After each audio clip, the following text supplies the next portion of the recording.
pledge allegiance to the flag of the United States of America, to the republic for which it stands, one nation, under God, indivisible, with liberty and justice for all. Almighty and everlasting God, who presides over all things in heaven and earth, come and preside over these deliberations so that those that make the decisions may be guided by your wisdom.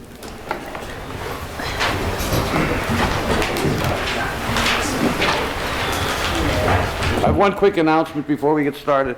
In order for the staff to lock up council chambers and the clerk's office, we ask that after the meeting's over, if we could get everyone to vacate, maybe within, say, 15 minutes, 10 minutes, that would help us out a lot. Let the staff get out of here quicker. Okay, thank you. Roll call. Roll call. Mr. Brooks is absent, excused. Mr. Marconi? Here. Mrs. McBride? Present. Mr. Barrett? Here. Mr. Belishko? Here. Also in attendance is Mayor George Brown, Administrator Charlie McCormick, Assistant City Attorney Maureen Collins, Assistant City Clerk Tracy Smith, and Administrative Assistant Lisa Sanfilippo. Good evening. Welcome to tonight's regular session. Please turn off all cell phones. Following are examples of some important rules. They are not intended to be a complete list. Please adhere as closely as possible to the 5-minute speaker presentation time limit. No persons are allowed to address council from beyond the rail, except the speaker at the dais who has the floor. The chairperson shall preserve order and decorum, prevent attacks on personalities. The chairperson shall determine all points of order, and no person except city officers or their representatives shall be permitted within the rail during any meeting without the express permission of council. And finally, when members of administration are speaking, please stand up and speak into the microphone. Would anybody like to speak on pending legislation? Mike, is there a list of what's pending? Because there's nothing on that sheet. It's on the Slater, it's on the agenda. Just turn it over. It's on the back. It's on the agenda. I'm back. Sam. Yes, just a couple of comments, as it's surprised that the agenda is so thin here. If the mayor is not in attendance, It's right here. It's right there. It's oh. right here. sorry, hiding, Mayor. I don't know if he or somebody could explain. I was just curious to know about, first of all, regarding the traffic signal approval. This is something that is innovative. I mean, it's, did the city decide? I just wonder the basis of this decision, Mayor. I guess you and Mr. McCormick made this together. Is this a better thing for the city? Is this, and I assume is it cost-free? I mean, and why hasn't it been done before? I mean, so the department, there were a list of intersections on the, in the newspaper last night that this is going to affect. One of them is Park and South Street. And I hope that would improve the traffic flow at some of these intersections and the safety at some of these intersections. I was just curious to know the nature of this agreement, and the specifics that I just mentioned, if somebody could, I mean, again, it's a situation, look, this is, I guess what you consider a rather trivial item, considering some of the other agenda resolutions that have, some of the other resolutions that have been passed recently, but still, when this is handed out to the public, there's a lack of specifics. Again, it shows a need for more transparency, and I assume council is privy to specifics that the public is not. So that, to me, just sends the wrong signal in general. And then the other comment I have, could somebody, when you accept the minutes, I don't know, maybe Kathy can tell me this, William Valley Sanitary Authority, so when you, for instance, accept the minutes, when you vote on accepting the minutes of those, that means anybody from the public can see those, right? I mean, it has to be accepted. Okay. Because I would just like to know some of the items, maybe unless Mr. Palusko wanted to fill us in on, because since he's a member of the Sanitary Authority, what was discussed there. I would like to attend the next meeting and advocate for some sort of mitigation of the fees. That's beyond the scope of the agenda, I guess, so I won't stay on that. But the last item being these garbage stickers. again, it seems like a rather trivial item. Whether we have stickers, whether the city has stickers or blue bags, I guess the stickers would, I assume, Mayor Brown or Mr. McCormick, that you would argue that this does save the city money to some extent. I mean, this is a more cost-effective measure. But I think personally, this points to a larger picture and a very critical one for the city and the environment. And that is, and I've touched on this before, solid waste disposal. So I think beyond the pale here of whether or not you choose stickers or bags, the issue is larger than that. And I'm sure you're aware of that, Mayor Brown. We have tons of, I'm sure the situation with illegal dumping has not decreased around here. And I know I think recently you raised the fines for that, and that's very good. I know it's probably not going to stop it, but there's litter all over the city. And I bet, and I mentioned this before, a big chunk of that litter is plastic and plastic bags. There is a way to address that situation. But I feel that, okay, whatever the council chooses here, they want to stick with the stickers, that's fine with me as a citizen, compared to plastic bags. The blue bags. But, and I think before the decision is made, maybe you can explain to us, Mayor, is this more cost-effective for the city? Because solid waste in general, I'm sure, with the tipping fees going up every year, and we only have one landfill, as far as I know, in the area, the one near Scranton, right? The trucks have to go all the way from Wilkes-Barre to Scranton to dump the garbage, and that's certainly very costly. So is this going to reduce the need? I assume it will. I don't know. But the larger picture is I think the city owes it to financial responsibility. Has to have a sense of financial responsibility and determine how solid waste can be mitigated, how we give people an incentive to not throw more stuff away and thus have more expense. That's all I have. Time is up anyway. Mike would yell at me. Can I say something?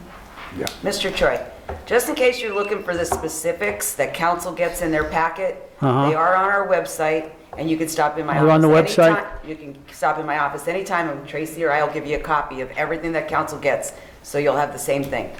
Okay. And it is But always provided on the internet, or on our website on Tuesdays So and Thursdays. the minutes are available. No, the minutes aren't, they're just listed, but if you need a copy of those, I can provide them to you. Okay, thank you. Anyone else? Tony? Somebody else want to talk? I'll just go first. I wanted to comment on the litter and disposal ordinance. This is a piece of legislation that I would hope passes unanimously because it is a common sense move to adopt the stickers in lieu of the larger garbage bags and still use the smaller bags for those throwing away one or two. Numerous municipal studies around what's called pay-as-you-throw, which is where you pay, in this case, like the blue bags is a pay-as-you-throw system. Stickers are another type of that system.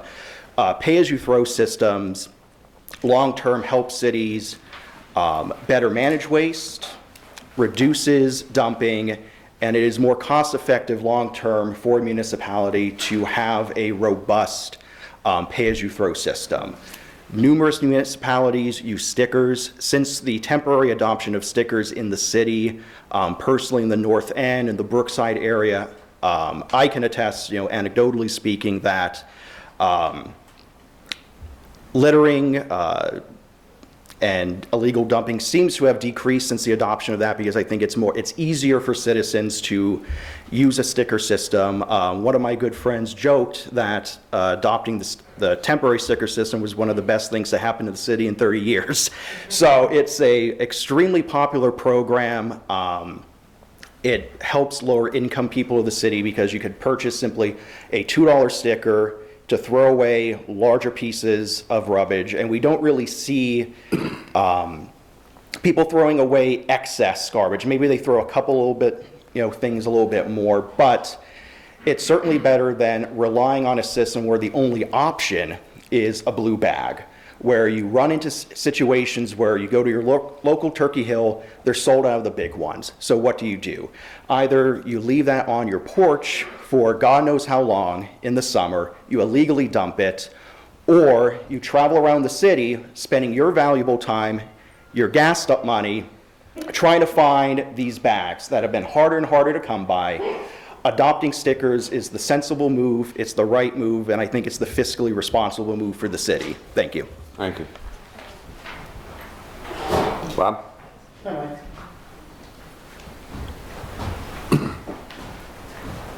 Mike, I just want to ask you, can you repeat that about leaving the building so I know? Because I know there's a policeman here, and I don't want to violate any kind of law or I'm anything. just asking that everybody leave by 10 minutes after the meeting so that staff can get everything locked up. Okay, but we could still stand downstairs then, right? No, we'd have to be You have outside. to be out of the building in 10 minutes. All right, is that a law? We're making it a law.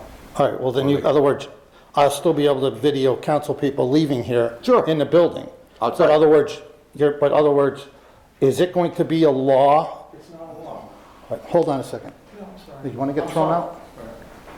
They're dying to throw you and me out. Well, in other words, is there going to be a fine if you don't leave here? Just so you know, I've been No. coming. No, All right, well, how are you going to enforce we're it? just gonna ask you to leave. That's all. But I don't want to leave. So in other words, it's not you going to, need we to won't do, get a Bob? citation or something Bob, from do what you you. need to do. On pending. Well, no, okay, but in other words, I just want to, Let's get the pending legislation. I'm for the garbage stickers. I just wanted to clear that up, that I don't want to end up getting a $300 citation or something because. Thank you. But just so you know. Anyone else? We do own the building. Thank you. Anyone else on pending I'll legislation? be back.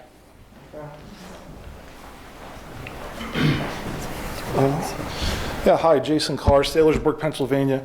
I know multiple people in the city currently, since there has been a transition to the stickers, that actually don't buy the stickers and the garbage is picked up. So is the mayor concerned at all that revenues may decline? Because I probably know 10 people that have their garbage picked up on a regular basis, and it's never once not been picked up without a sticker on it. It's been reported by both newspapers, both the Citizen's Voice and Times Leader, that the mayor claims to be a business person, or in his past life. It seems as though this is more of a political situation regarding the garbage bags. Under the Tony George administration, there was a study done as to what would be the most beneficial solution to the garbage situation in the city of Wilkes-Barre. And it was determined that if we privatized in the city of Wilkes-Barre the garbage collection, the city would save somewhere between $1 million to $1.5 million a year. Now that would make sense to eliminate the 38 positions in the DPW department, because you would be saving long-term costs such as health benefits, pensions, salaries. That seems to equate to a big number, and it would solve the city's structural budget deficit, which right now stands at $2.5 million. So why does the mayor play politics with this situation, and especially with the lower income people, mostly, probably predominant population of Wilkes-Barre is either close, lives on, or is under the poverty line? Why not just privatize the garbage collection of the city? It seems to make a lot more sense than the struggles that go on between Mr. Marconi making arguments about the bags being too heavy for DPW to pick up. It seems whether there should be stickers, there's not enough blue bags. Privatization seems to be the easiest and most cost-effective solution for the citizens of Wilkes-Barre. Now, again, the mayor's smiling at me right now. I don't know why. I don't know if he's attracted to me, or if he thinks that. No, actually, on Tuesday's work session, I noticed that the mayor struggled during the work session, and I know you guys aren't prepared for these because you're on camera and you have to put them out on YouTube now. But the mayor came out and made his presentation, but The presentation, it's a work session, so the work session consists of the mayor making his presentation. Let's stay on the Him agenda giving you item. the information Agenda regarding the item. lights. Okay. The maintenance of the lights. Okay. Do you remember that, Mike? It was Yeah. only 2 days ago. I got you. So 2 days ago, I think you asked another question about the lights, and he said it wasn't included in your information that was provided to you by the mayor. How is that possible? The work session is meant to have a dialogue between the person presenting and the people voting. And the mayor sat here and said he didn't have the roads or the streets that the lights were that were being presented. You didn't have that information. So how could you ask the mayor questions if you don't have the information? How is it possible? He had that information. It's on YouTube.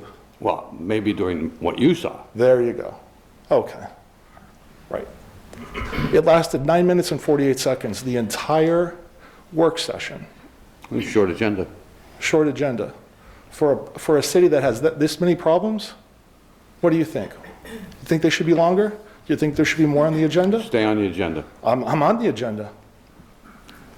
How come you didn't ask any questions regarding the streetlight maintenance? Because the mayor didn't provide it to you. Yes, he did. Take a look at the video. It's on the video. It's not during the meeting. He had that information. He did tell me. But the work session is videotaped because it's Stay on the agenda. because it's a public meeting. Okay. And there's supposed to be discourse between yourself and the mayor, so you can make a decision, an informed decision, on behalf of the people that you represent. It's hard when you're on video, isn't it? It's embarrassing, those work sessions, aren't they? Thank you. Anyone else? Pending legislation? Okay, Kathy. By the way, Mayor, do you have a problem? You're smiling at me right now. Jason? Am I good? I'm sorry. Fine. Mark Schaefer, Wilkes-Barre. I just also want to talk about the trash. I agree with the others that the sticker system is a lot easier. There were a lot of problems with the bags. I know anytime you took anything that was slightly long or sharp, the bag would just immediately tear. Those things were not sturdy. I do think Councilman Marconi has a legit concern about people overloading the bags and a poor DPW guy trying to whiff something that's 50 pounds when it's supposed to be 25 or 30 or whatever. I do think there's a potential for looking at broader reforms of the trash system.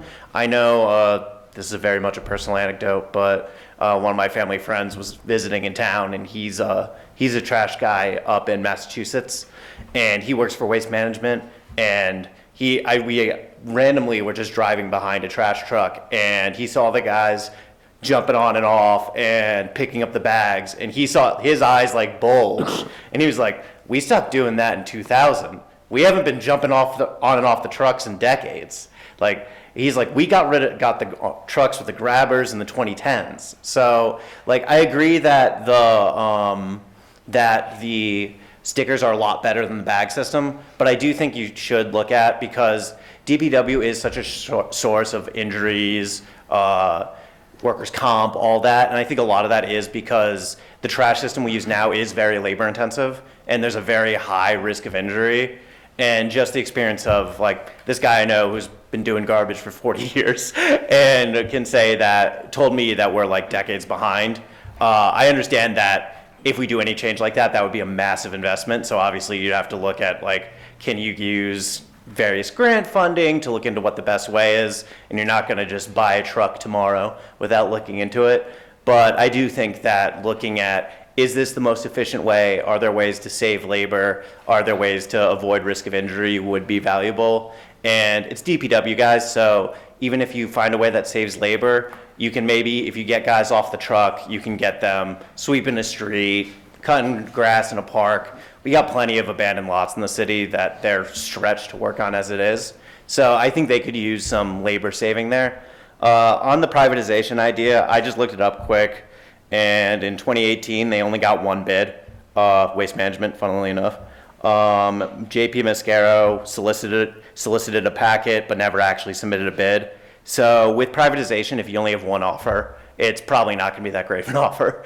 And even if the first year offer is good, if no one else bids, they're just going to jack it up every year. So I've been here before speaking against privatization of the sewers. So I'm also going to say I don't really support privatization if it means that there's only one company that wants to do it and will do it, because then you just end up like a similar concern we had with the sewer system, where it'd be they get the contract cheap at first, then as soon as that contract ends, they're like, oh, suddenly it's 3 times as expensive.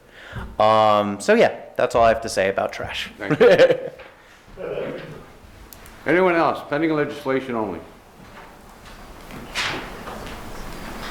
Okay. Okay. Okay, we'll move on to the consent agenda resolutions. That's the 2 resolutions and the minutes. I'll need a motion and a second. Motion by Mr. Marconi, Second. second by Mr. Barrett. Mr. Marconi? Yes. Mrs. McBride? Yes. Mr. Barrett? Yes. Mr. Belishko? Yes. And the single ordinance, Violet Council Number 1 of 2023, amending Article 2, Chapter 12, City of Wilkes-Barre Code of Ordinances entitled Litter and Disposal. We need a motion and a second. Motion. Motion by Mrs. McBride, I'll second. second by Mr. Belishko. Mr. Marconi? Yes. Mrs. McBride? Yes. Mr. Barrett? Yes. Mr. Belishko? Yes. Okay. Now we'll go on to Presentation. council presentations. Council presentations, Mr. Marconi, anything today? The only thing that I have from our last council session, I just wondered if Charlie or the mayor had any information on the ARP money, what we have available. That's all my question.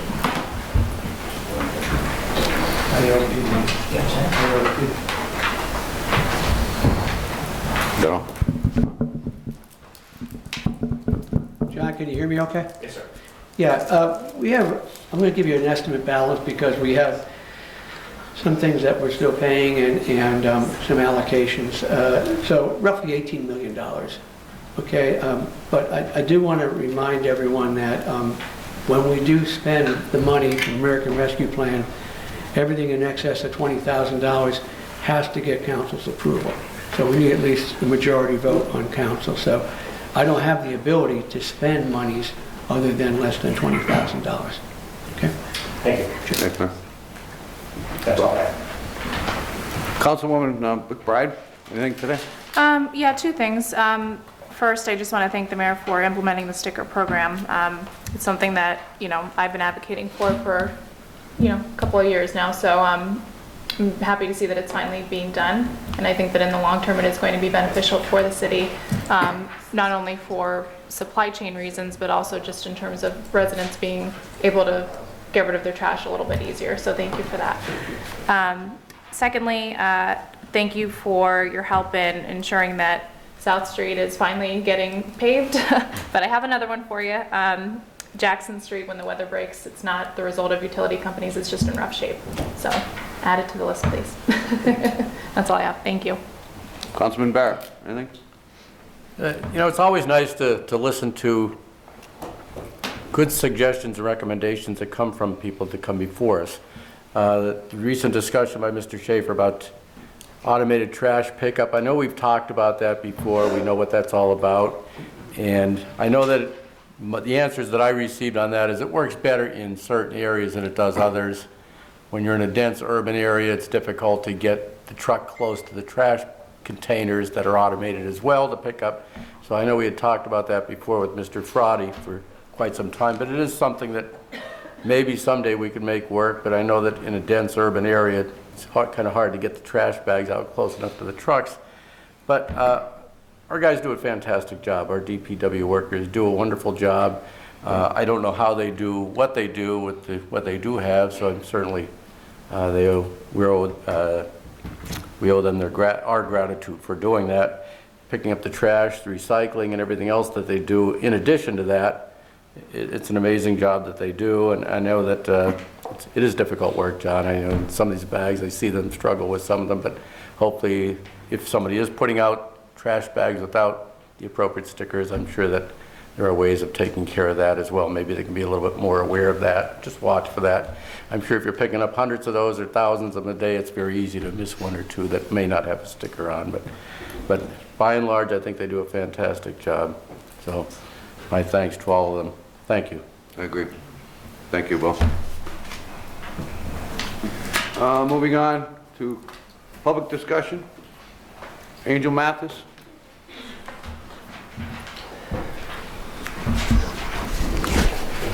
Angel Mathis, Wilkes-Barre. I'm here today because yet again, you know, I was happy when I lived on North Main before Kings bought our building, which forced me to leave.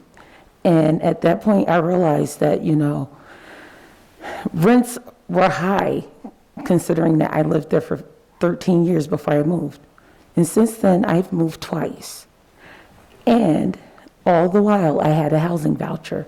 But because my daughter made $1,400 too much last month, I'm losing my voucher, which means that not only can I not afford to stay in the place that I've lived for going on my 3rd year, but I also can no longer afford to live anywhere within Wilkes-Barre, Scranton, Kingston.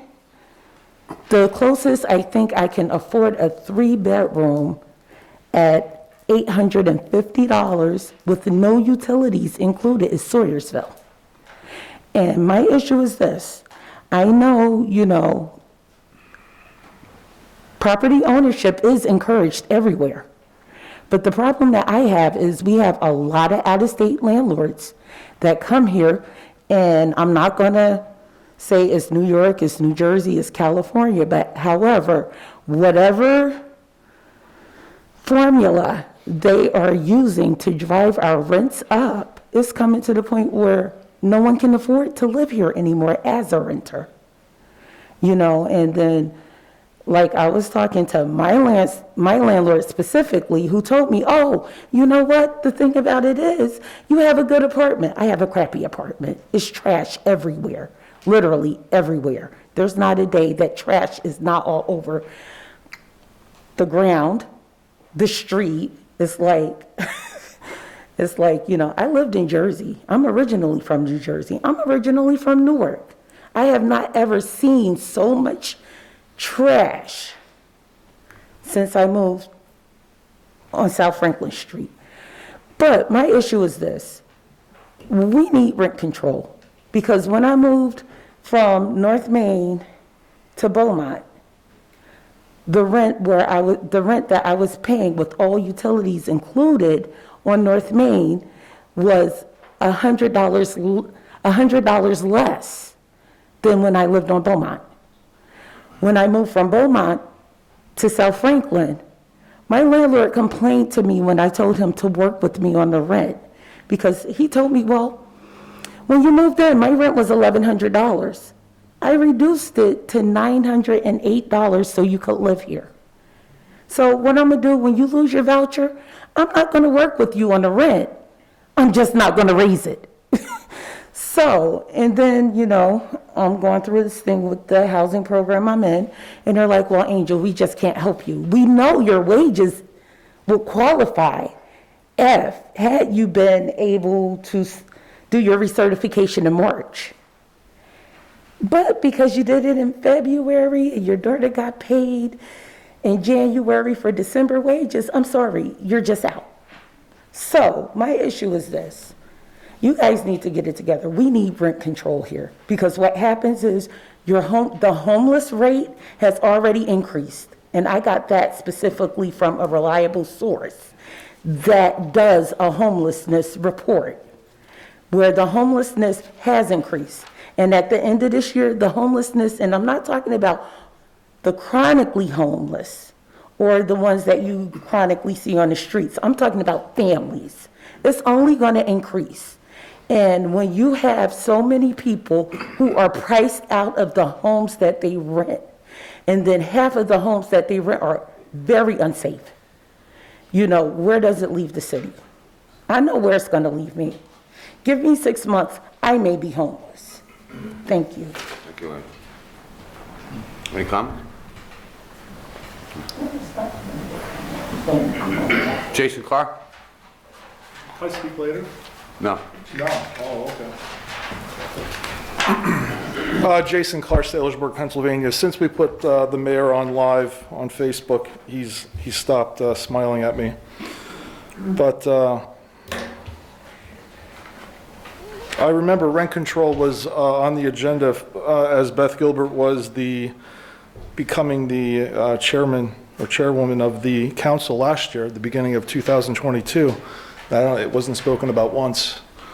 And that's as a landlord. I was waiting all year for her to bring it up, but I guess it just fell through the cracks.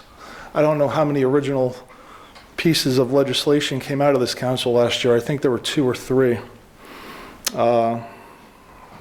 It's really sad. I see that Jessica McClay's here tonight, candidate for council. I was wondering if it's possible. I was reading social media, and I guess a couple people had mentioned that the mayor has hired 3 of her relatives in the last year for the city. And as well, I don't know if you want to give her an opportunity to answer, but she does have outstanding taxes from what I can see on a particular property for the last 4 years. That's public record.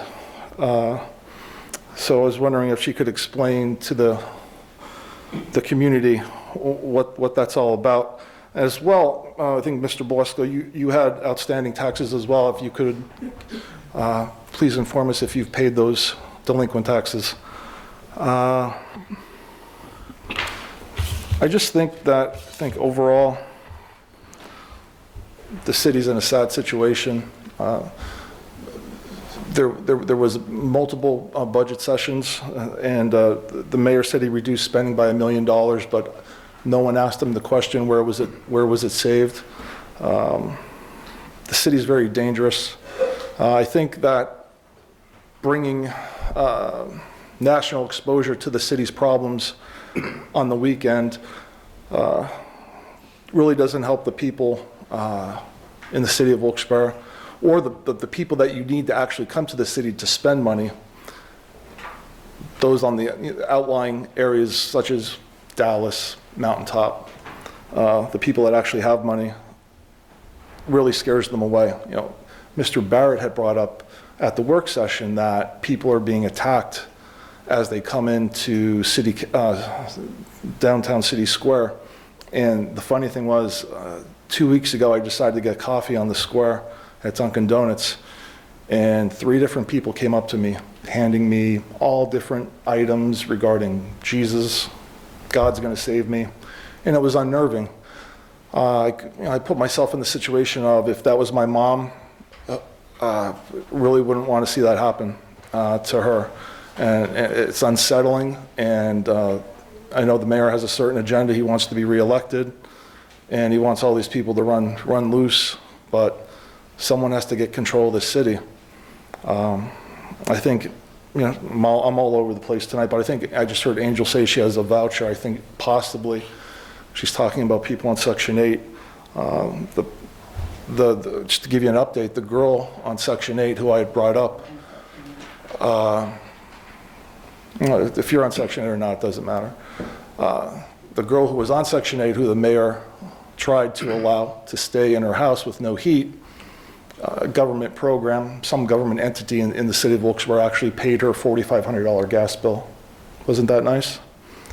So I know there's a lot of people out there struggling and can't pay their bills, can't pay their oil bills, gas bills, but there are programs out there, especially in the city of Wilkes-Barre, where the downtrodden, the people that have nothing, who want to be dependent on government, there's a place for you in Wilkes-Barre. I've evicted 6 people since August on Section 8, and they definitely wreak havoc. The bad ones wreak havoc in the neighborhoods, and they could care less about what I have to say, what the city has to say. Most of the time when I try to get a message across to somebody, I have to take them to the magistrate. And most of the time that doesn't matter. So the mayor can continue to bring in illegal aliens, all these people on welfare, the ones who he wants dependent on government. Nothing's going to change in the city. The city's a dump, and that's why there's no hotels built. That's why the city's filthy. That's why the city has a budget deficit. Right, Mike?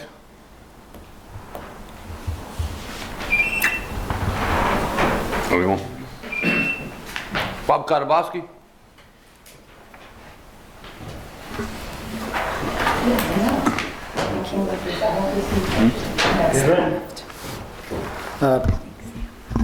Bob Kalabowski. Ms. Collins, and I just want to bring to your attention that I think you and Attorney Henry should sit down, especially with Mr. Belusco, to tell people that come here, sometimes I get upset, but we do have our rights to talk. I was thrown out of here in May. I was thrown out last week. And just so you know, Mr. Belusco, at the last meeting, I agreed that that tape is vulgar, it's filthy, but I wasn't doing it to embarrass anybody. I wanted the council to see what our police put up with, the abuse. And I did agree to stop the video, and I wanted to finish my presentation, and you didn't let me. You didn't let me finish my presentation, and you should have. But I think you better sit down and go over these, because I did, Mr. Belushko and members of council, I did write to the ACLU to ask them to review what you did to me in May, to see if they'll take the case. If not, we're going to go privately. But also about that tape. And I agree, it's brutal, it's filthy. But the point I was trying to make is what our police put up with. But I think, Ms. Collins, you should sit down with Attorney Henry and sit down with this council and tell them people have the right to come down here and speak. Sometimes you're not going to like to hear what they say. Like when I try to bring up about Mr. Marconi, from what I understand now, Mr. Marconi, you're getting $43,000 a year for health care. I understand, Mr. Belushko, you may be getting $32,000 a year for health care. And Mr. Barrett, one thing about you, and sometime in the future, I'm going to talk about, we have safe chairs here because we had an incident where somebody fell out of a chair. I want to make sure that the chairs are safe.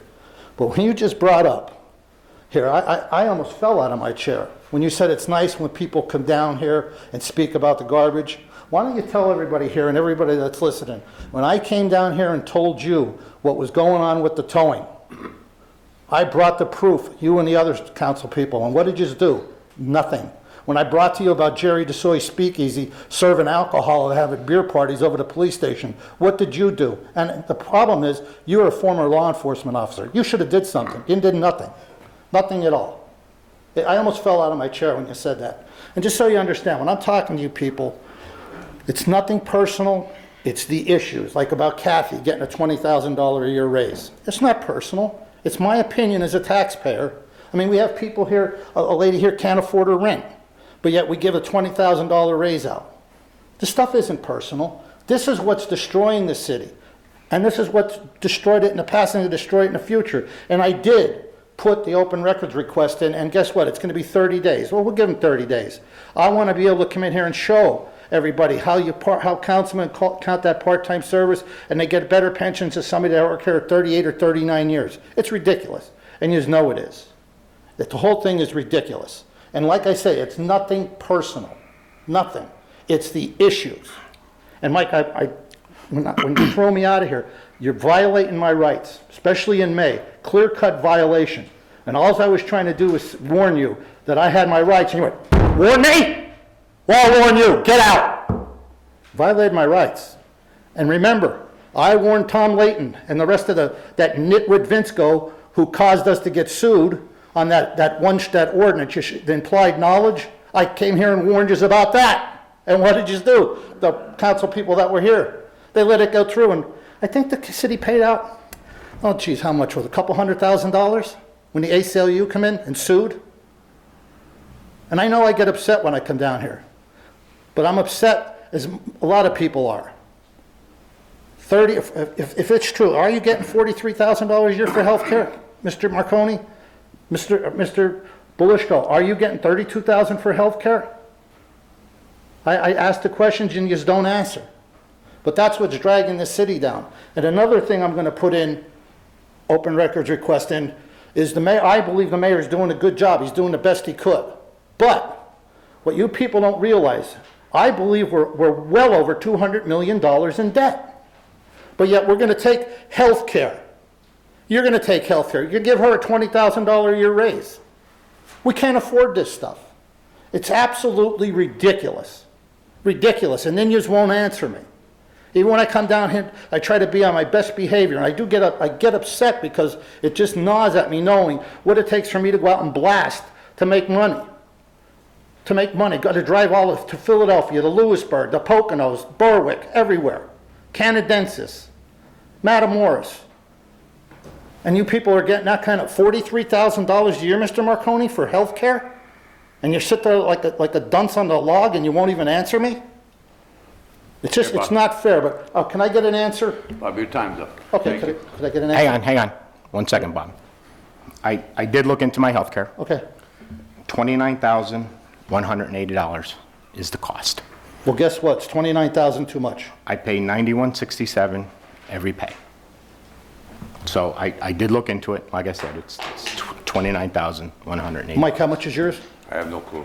How about looking it up? But see, John, it's nothing personal, but that's still over $600, almost $600 a week for health care, and you're here part-time. Thank you, Bob. $600 a week. Thank you, Bob. We're going to move on. All right. Park where you Sam want. Choi? Sam left? Mark Schaefer?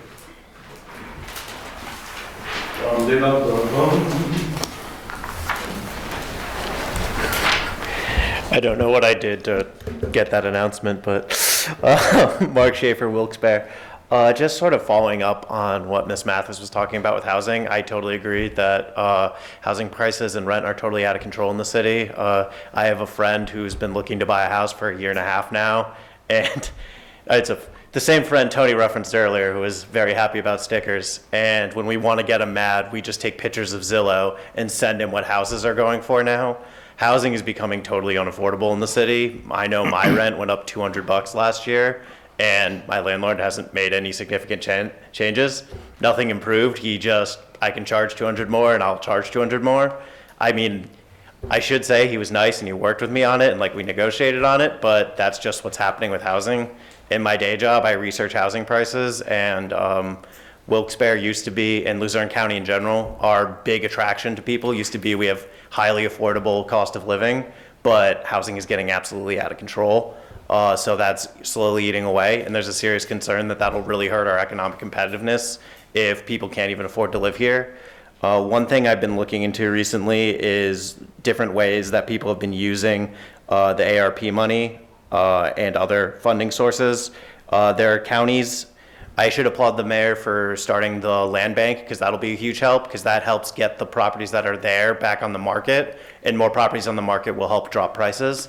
But other communities, what they've done to pair with land banking is they've set aside American Recovery money or other grant money to either set up land trusts, buy the housing themselves, and then run it as affordable rent housing. So generally my idea is just we should start looking into how we can use that ARP money to fund affordable housing in the city, because you can hope that the market will solve it all on itself, but you need to do serious reforms before we can get that.